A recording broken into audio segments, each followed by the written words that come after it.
murabihamya mwabihagararaho nimba murabaye M23 mumanika amaboko none simbabona neza abafite amaboko nabonye yuko utamanitse buriya ashobora kuba adafite akaboko cyangwa se ashobora kuba atari M23 murabaye M23 kama muko wa M23 mufanye hivi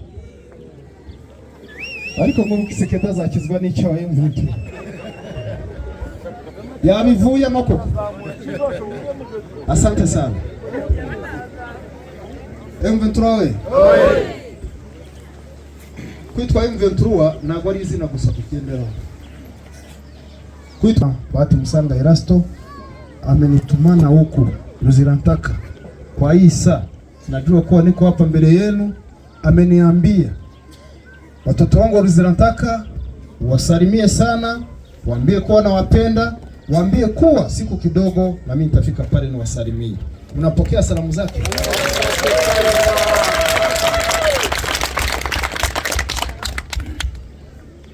M23 ujumbe ambao nimekuja nao uko kwenye vipengele vitatu. Message ya kwanza, ubaguzi wa makabila. Unanisikia? Message ya pili, kuhusu usalama. Usione askari yako pale anasema kuhusu usalama, lakini kama hana raia wa nyuma ambao wanamsaidia, kama hakuna uongozi wa serikali ambao unabakia nyuma kumsaidia, hata usalama utamsumbua. Ya tatu, kuhusu maendeleo. M23 kama nimefika pale, kama nimeongea kuhusu ubaguzi wa makabila, ubaguzi wa makabila sikuutia kwenye nafasi ya pili au niutie kwenye nafasi ya tatu, nimeutia kwa nafasi ya kwanza. Sababu ubaguzi wa makabila ambao ulipita kwenye nchi yetu ulileta shida kwa Wakongomani, na mpaka leo shida zingali. Mpaka leo watu wangali wanateseka juu ya kubaguana. Nimewaambia kuwa ni miaka na miaka tulishakimbia nchi. Kama kuko kitu kinachoumiza kuishi, hauna sehemu, hauna kwako, hauna sehemu natoka, hauna nchi, kuba utagira gakondo biragatsindwa.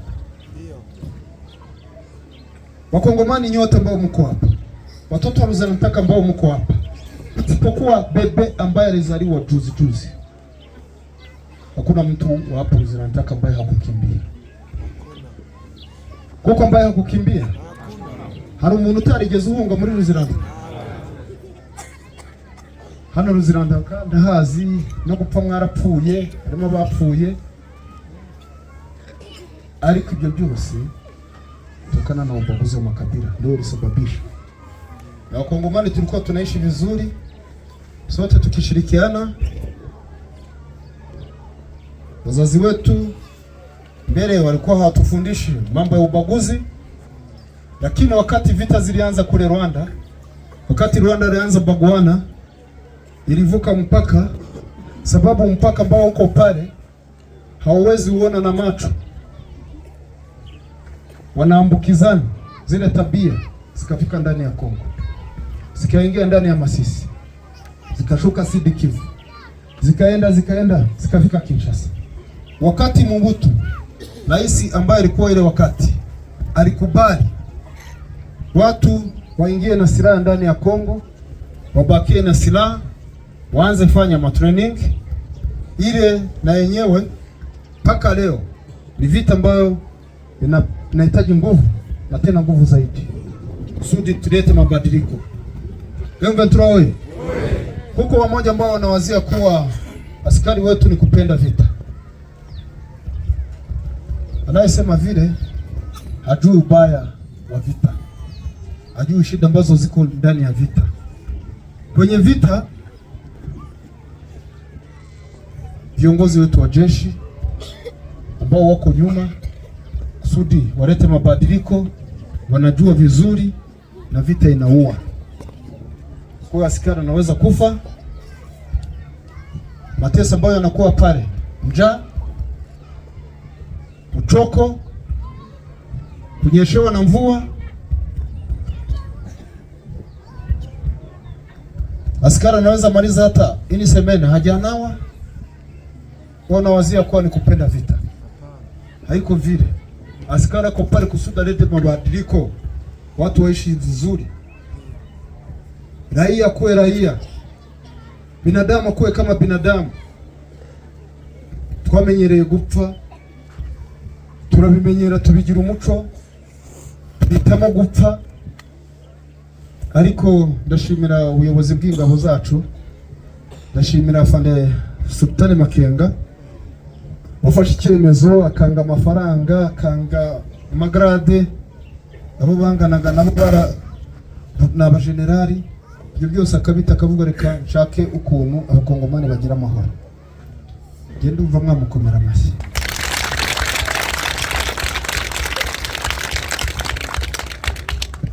Ubwo yaravuze ngo paka atahakikisha mkongomani sehemu ako anapata amani.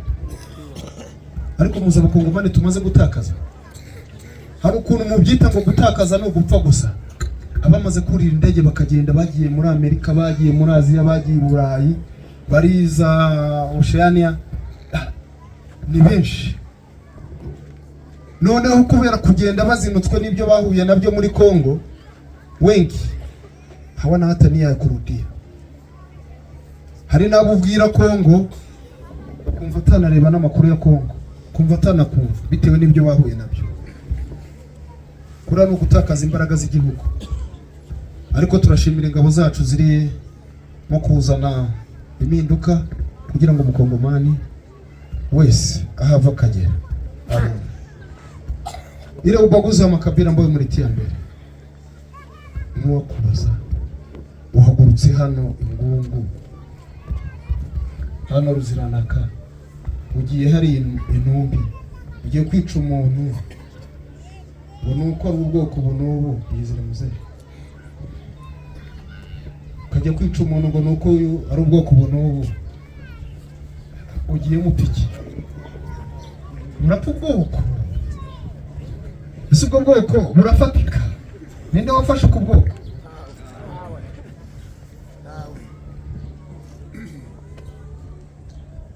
Tujya dutanga ingero nyinshi, ariko iyo umuntu ageze ku bwoko ukabutindaho usanga twarabaye injiji cyane, ndetse tubijiji kuva kera.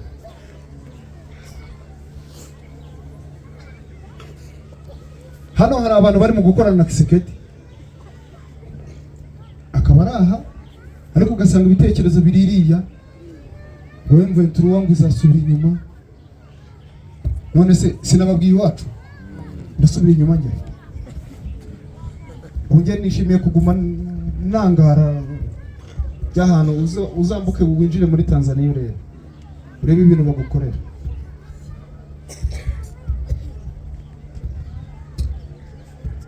Wasema Kinyarwanda waresha kuwa kama ni rana, hari ahantu utajya ngo uvuge Ikinyarwanda, ururimi tuvuga. None se kuvuga Ikinyarwanda nibyo bigukuraho kwitwa umukongomani? Si ururimi n'izindi zose? None se umushiko avuga nibagira icyo bamutwara,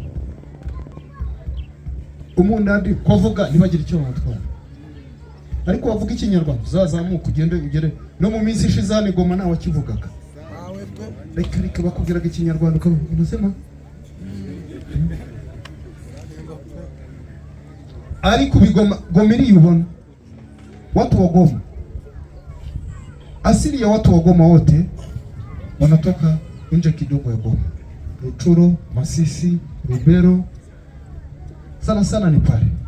Na tena zile eneo zote wanaongea lugha ya Kinyarwanda, lakini walifika kule wakaanza jificha kugira ngo atavuga Ikinyarwanda bikaba ikibazo. Simbabwiye ngo umushiko akivuga nibibi ikibazo. ariko reka nkubwire noneho bigeze ubu n'umushi uvuga amashi wahari Bukavu sibakunda amafaranga bashitse mu kazi umuhaye amafaranga ngurira indege kamwongeraho nandi wajye Kinshasa naho yakugira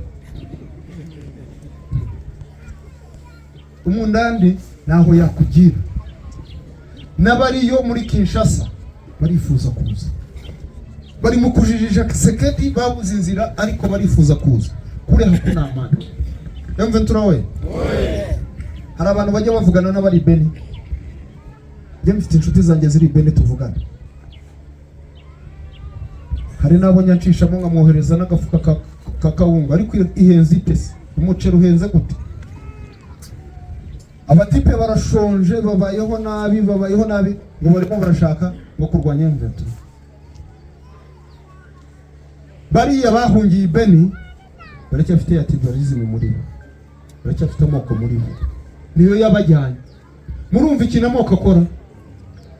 Ubaguzi wa makabila mnasikia vitu inafanya ni kukukimbiza. Ubaguzi wa makabila na kukimbiza na kutosha sehemu.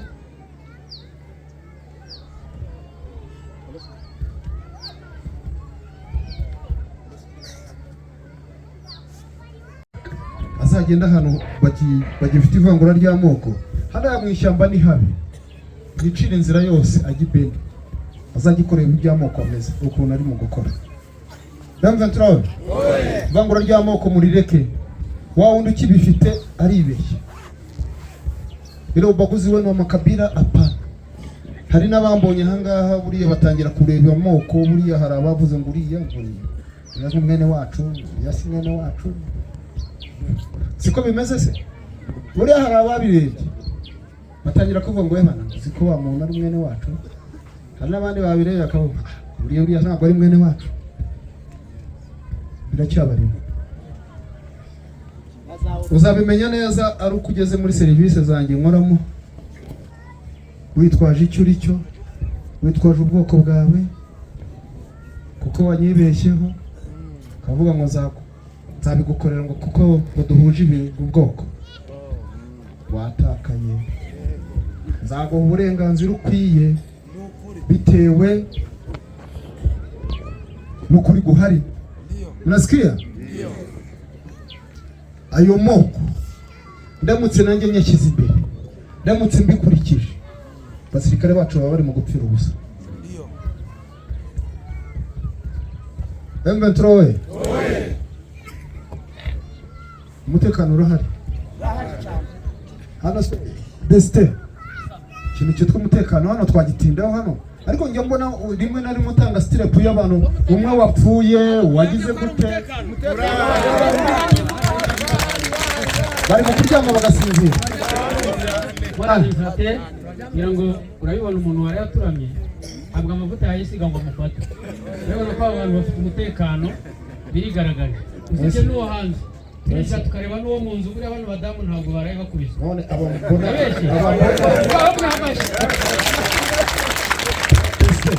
abambona batukura amaso baraye mu nzoga. Aba batukura amaso murazi bisateri. Hano hari inzego z'abayobozi n'abakada biyemeje kurara hanze kugira ngo babandi bahungabanye umutekano uko ntabwo barabatizwa bataza kuhungabanya. Abana batukuye amaso rero nabaraye ku irondo.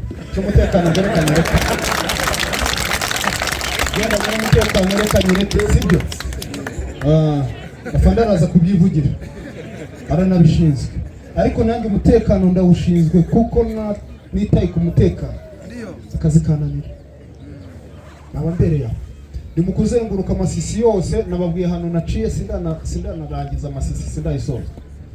Ariko icyingenzi ni ukureba uko abaturage bacu bameze. Ndio. Desite rero ndabona uri buze kugiramo amahirwe make pare raporo y'abandi. Irunga ko wapi?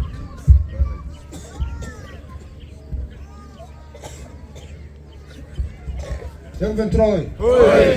Irunga ndamuhamagaye. Jewe ntabwo njya misha. Uko mbibwira abayobozi bakabimenya. Nabanyumba 10 akabimenya. Umuntu umagarariye muri eneo ninde? Ni nyumba 10. buriya nyumba kumi yakoze nabi akazi kananira, yicarire muzehe. Nashatse kuzana bya bindi ariko nasanze hoje. Hano namoka haba nayo. Irunga. Nyumba kumi ba nyumba kumi bara. Wafanye hivi. Emetrawe. Mwababonye aba nyumba kumi banyu? Jewe ndashaka kugira ngo deste. Ikibazo kizagere iwawe ku site. Nyumba kumi cyamunyuze. Nyumba kumi niwe umagarariye. Nyumba kumi ni uzi n'amateka ya Wuhan. Nyumba kumi ni uzi n'ibikorerwa aho hantu. Ni uzi n'amafuti y'aba bantu kuko hari abantu babereyeho kubeshya. Ariko ba nyumba kumi nabo bajya bakubita icupa ry'urwagwa akaba yagurisha umurima w'ibihumbi 100. Ariko afande ba nyumba kumi bacu ko babona hano. Usibye no gukemura ibibazo by'abaturage. Ba nyumba kumi bacu iyo muzarendagiza ngo tse bose barahaguruka bakajya kumutangirira yepfo kugira ngo afande arabizi ko ajya babona inyuma ye. Uyu musozi niwe witwa Maduwe. Buriya nubwo gakufi yarwaniraga abanyumba kumi bose uko babona naba kapito aba bose nta numwe utari kumwe n'ingabo zacu hari. Urero bafite experience mu gushaka umutekano ariko no gukemura ibibazo by'abaturage kandi batabigize mu ruhare. Natwe ntitwabishobora byatubana byinshi. Kanibariza abaturage babo bambeshe. Yambe turawe. Oye. Afsewe. Oye. Ibyavuze nuko. Nukuri. Aba mama, abana. Ibyavuze nuko ba nyumba kumi barakora. Nibyo? Sindi bugukire. Yambe turawe. Oye. Mama gaye Irunga. Le chef de centre wa Bweramana. Irungana mu muranye iminsi itari munsi y'itatu. Na ekipe ye yose nari ngufite nande na chef de centre adjoint. Oui, chef de centre adjoint. Na chef de cellule wa Shasha. Chef de cellule w'Ikirugu. Yes. Nonde mu kamarade. Yes. Ari bafunze. Muranyumva? Uzi nari mbafungiye iki? Ntabwo ushobora kumbwira uri umuyobozi muri entité frane kabwira ngo umuturage yapfuye. Yapfuye yishwe, yapfuye arashwe, yapfuye atemwe. Umbwire ngo birangiriye aho.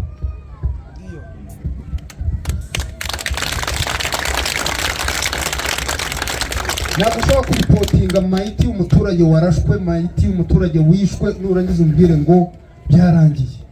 None se ni inka? Ni ihene? Ni inkoko? Twaba turwanira iki se? Abaturage bapfa tugaceceka bikarangirira.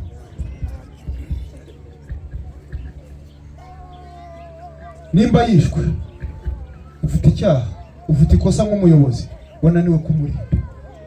Ese nimba wananiwe kumurinda n'uwamwishe wananiwe no kumushaka? Iyo rero utamushatse ngo umuzane ufite uruhare mu rupfu rwe. Unasikia? Ubwo nimba magurukije Irunga sinawe wenyine waje usanga hari n'abandi ndekuye. Noneho nyimara ari hariya nagiye kubona ako kanya bavuye ku biro iwanjye. Hari ibyo twasezeranye nabo. Sinshaka kuzongera kumva amayiti y'umuntu muri centre ya Bweramana. Bakiva hariya bya bindi byo bagombaga gukorana n'abafunga bahise babikora ku kanya. Mwabonye imbunda zingahe? 3 afande. Bahise bafata imbunda 3 zitabye mu nzu. Barataburura bazikuramo. Babona imyenda, amateni, amasasu, ibiteni bya polisi ya kera, bya FARDC, ibiki byose ibyo bakoreshaga bajya kwiba no kwica. Bafata abantu babikoze barenga, tumaze kubagera ngo muri nka 6. Turacyashaka n'abandi. Murabyumva? Rero dukeneye yuko umuyobozi guhera kuri nyumba ko guhera ku muturage. Muri uwo muturage kugira ngo babone ibyo bintu nuko hari umuturage baragiye baracengera bashaka amakuru. Babona umuturage umwe arabasinyara ngo ariko hari ahantu turahakima. Umuntu wahariye niwe ujye duteza imbere. Barakurikirana bashaka amakuru bakurikije ayo ngayo, babona amakuru bamenya yuko hari n'ibitabye. Unasikia? Ujye kwicara. Mnasikia? Mutanga makuru. Mutanga makuru natwe tubarinde impfu. Ziriya mbunda 3 zishobora gutuma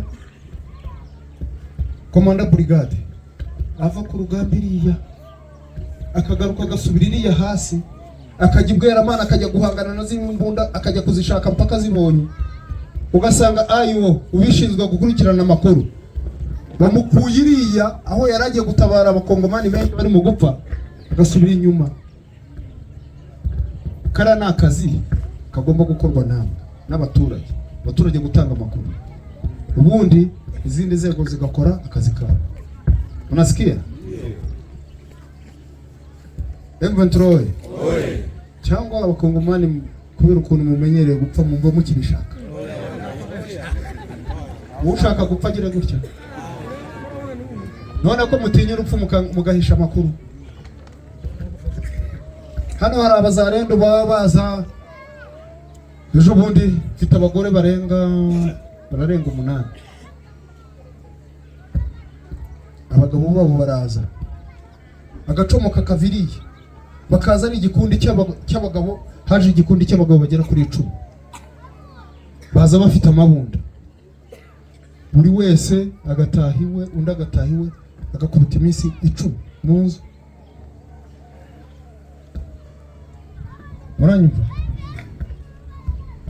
Hano mushobora kuvuga ngo nta kibazo kandi wasanga hari abagabo hari abagore bajya bakira abagabo babo bakibanira mu nzu, yakubita nk'iyo minsi yarangiza akazasohoka, aho aciye yakubitana n'umuturage yamubona kabara mwandurukanya aramwishe, cyangwa agatwara umwe mu baturage babo, yagera iriya agatangira guhamagara bamutiye ko 5000, bakamanuka akarya 2 cyangwa 1000. Si bihari? Mukurikirana ayo makuru mujye mumenya uko n'umuturanyi yirimo. Murumva? Nyumba 10 abantu uyoboye wananirwa kumenya ukuntu biriwe. Uriya nyumba 10 abagomba kumenya umuturage we wapfuye. Nyumba 10 umuturage wawe yapfuye wananirwa kubimenya. Muri nyumba 10 yawe umugore wabyaye wananirwa kubimenya. Ntuzi ko unanirwa kumenya amakuru y'umwanzi winjiyemo.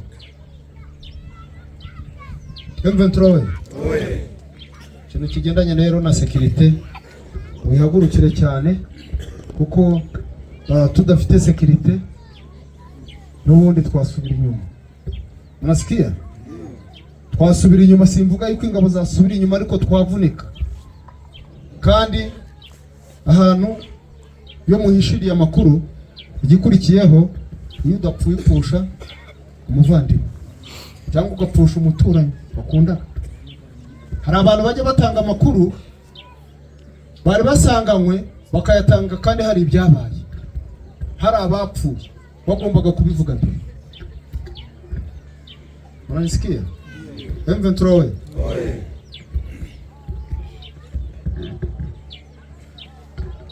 twigire ku majyambere.